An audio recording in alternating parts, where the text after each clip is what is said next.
Berpikir kritis belum tentu logis, bener nggak sih? Halo semua, kenalin namaku Anifah. Di sini aku bakal mereview sebuah buku. Tapi sebelum itu aku mau cerita sedikit tentang buku ini. Nah, lebaran kemarin aku tuh dikasih THR sama temenku. Tapi THR bukan sembarang THR, karena dia ngasih aku sebuah buku yang judulnya The Logical Fallacy. Nah, kira-kira buku ini bakal bahas apa aja ya? Mari kita review. The Logical Fallacy merupakan buku karya Siti Nur Indasah yang bahas tentang kesalahan-kesalahan logika dalam berpikir.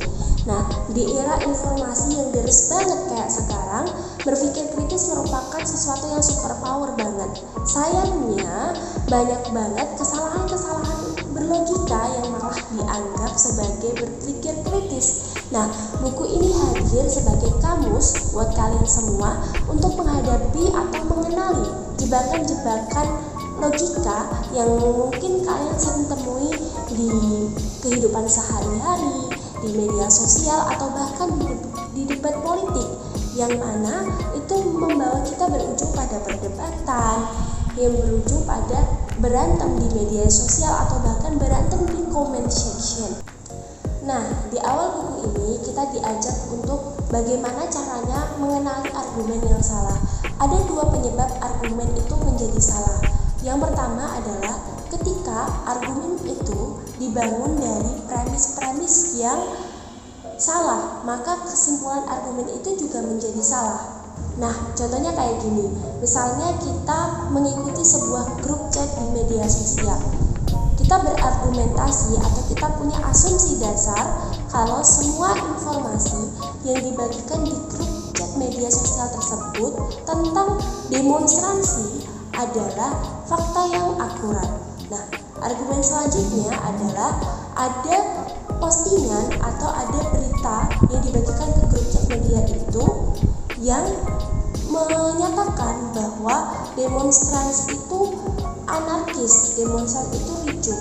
Maka disimpulkan bahwa setiap ada demonstrasi maka pasti akan ricuh. Nah, ini adalah kesalahan logikal atau kesalahan logik. Karena tidak semua demonstrasi itu ricuh, tidak semua demonstrasi itu anarkis. Yang kedua, argumen menjadi salah ketika kesimpulan yang diberikan adalah kesimpulan yang benar, namun premis-premis yang membangun adalah premis-premis yang nggak menggambarkan kesimpulan tersebut. Jadi nggak nyambung antara kesimpulan dengan premis-premisnya. Contohnya, ketika ada seseorang yang mengeluhkan bahwa dirinya ingin resign, ingin berhenti bekerja, dia curhat ke temannya, aku ingin berhenti bekerja gitu. Terus kita memberi saran, kamu pengen berhenti bekerja, ya udah coba kamu kirim ke surat resign ke kantormu atau ke atasanmu. Terus siapa tahu kamu diberi untuk resign, diberhentikan gitu. Tapi kamu malah jawabnya kayak gini, kamu tuh nggak tahu ya capeknya kerja gitu. Nah, itu nggak nyambung gitu antara kesimpulan dengan premis-premis yang dibangun. Premis-premis yang dibangun adalah untuk mencari solusi bagaimana ketika dia ingin berhenti bekerja, tapi kesimpulannya adalah dia nggak nyambung memberi kesimpulan. Nah, di buku ini juga menjelaskan bahwa logical fallacy itu dibagi menjadi dua macam, yaitu logical fallacy formal dan logical fallacy informal. Logical fallacy formal adalah kesalahan dalam menyusun logika berpikir berdasarkan strukturnya. Ibaratkan argumen kita adalah sebuah bangunan. Ketika kita membangun bangunan tersebut dengan struktur yang salah, maka bangunan tersebut tidak akan kokoh atau tidak akan kuat. Salah satu contoh yang disebutkan dalam buku ini adalah penolakan pendahuluan. Jadi kesimpulan yang dibuat adalah penolakan dari premis-premis yang telah dibuat juga. Contohnya kayak gini, jika hujan maka jalanan basah. Nah, hari ini tidak hujan, maka jalanan tidak basah. Ini adalah sebuah logical fallacy. Kenapa? Karena tidak ada jaminan jalanan itu tidak basah hanya karena tidak hujan. Bisa saja jalanan basah itu karena ada hal lain yang membasahi jalanan tersebut. Selanjutnya adalah logical fallacy informal, yaitu di mana kesalahan dalam membangun logika berpikir berdasarkan relevansi isi atau pembahasan premis-premisnya.